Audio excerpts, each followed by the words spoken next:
everybody. Welcome to our first in our series of homemade holiday crafts.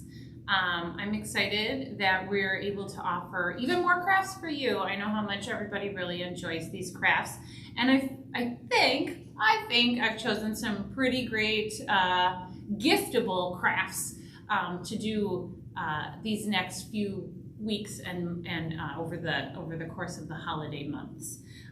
So thank you for joining me. Today we are going to be making yarn wrapped washer necklaces. Really easy, but really cute. I don't have my videographer here today, so I'm all by myself. So I hope you guys can see that. I'm looking off to the side to see if you can. So here's one sample that I did already. And then I'm gonna show you guys how I did it. It's super simple. Before I show you, I will let you know that we have a ton of these craft kits left. And by a ton, I mean probably 15 or a little bit more than that.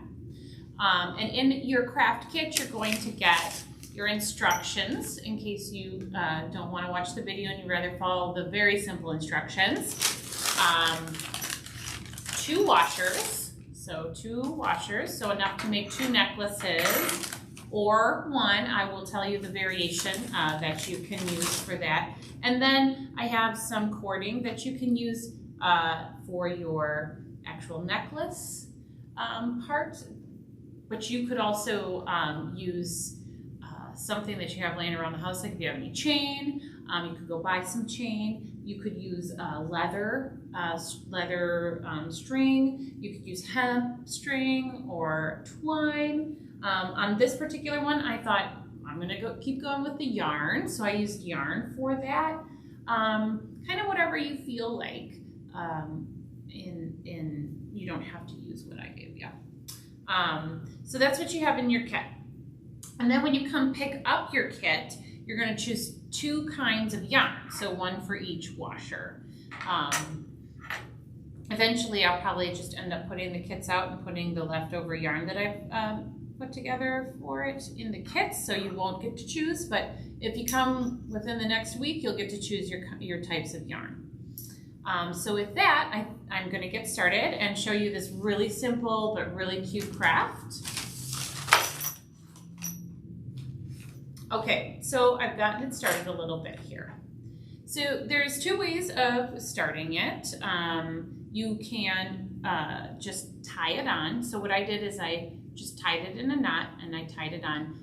But then I also added just a smidge of hot glue to make sure that the knot doesn't come untied. You could just plain old hot glue it down and not worry about tying it. It's your choice, whatever you want to do. Either way, it will stay because we're going to be wrapping it around there anyway.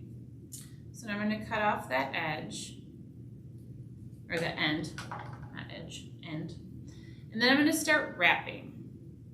So if you've picked up your kit already, you've got your yarn, and you just wrap it around your washer. You just wrap it all the way around.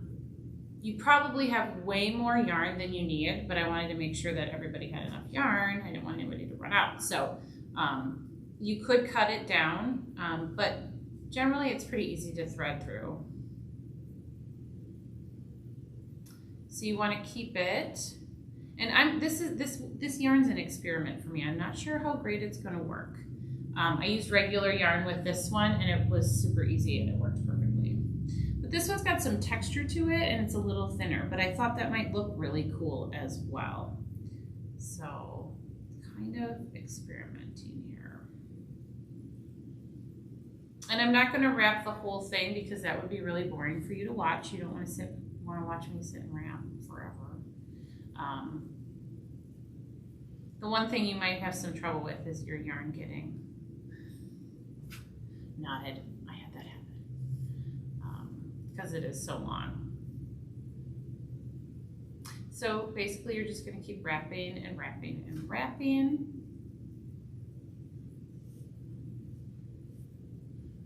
And this is a really great craft to watch, to do while you're watching Netflix or, a movie. It's kind of mindless. You just have to keep making sure that when you wrap, you're pushing your yarn over and close to each other. Otherwise, you're gonna have gaps and you'll be able to see the washer through your yarn. You don't want that. Or maybe you do, I'm not sure. I don't want that. So I'm trying to keep mine nice and tight. And also, if it would help you, you could always put little dabs of hot glue on the back along the way so that it doesn't come unraveled. I didn't have any problems with it coming unraveled, so I didn't do that. And the more glue you put on the back, the more it's gonna be kind of, might be annoying if a person's wearing it like up here and it would rub on their skin. Just a thought, but you do you. You do what you need to do. All right, so I hope you guys can see. This is turning out really neat. I like it. I like it. It's gonna be cool. And it's got this kind of bumpy texture. I think it's gonna look really neat. So like I said before, your kit does contain 2 washers. So you can make 2 separate necklaces, or I did see some really cool variations on Pinterest where people connected 2 washers together or multiple washers. I saw some really cool necklaces that had like 6 to 10 washers in a really cool pattern. I didn't have enough washers to give everyone to do that. But what you could do is you could wrap 2 washers and then you could take them and wrap them together.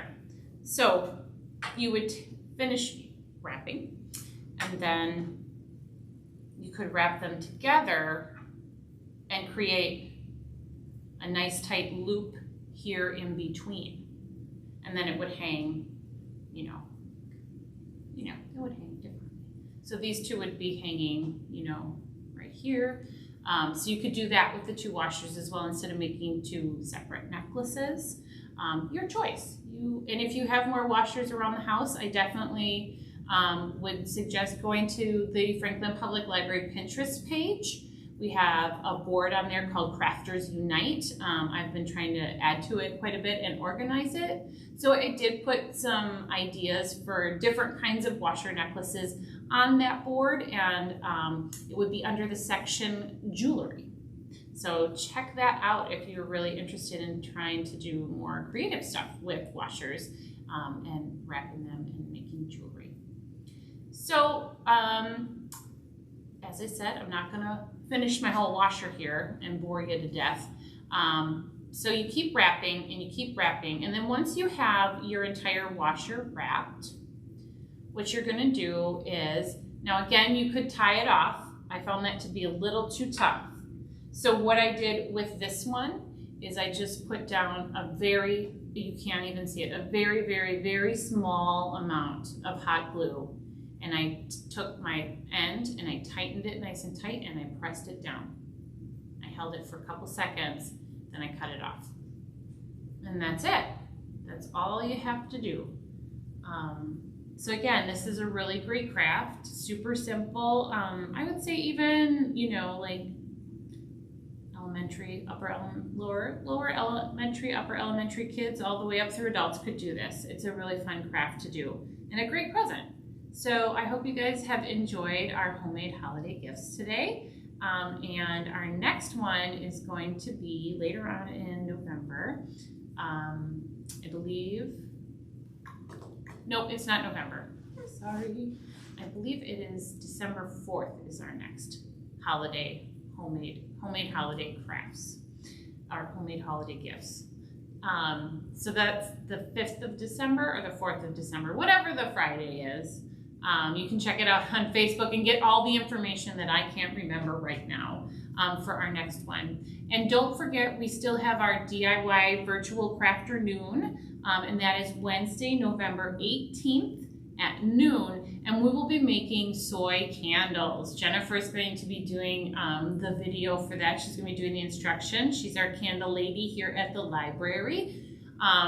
Craft kits for that program will be available this coming Wednesday, November 11th.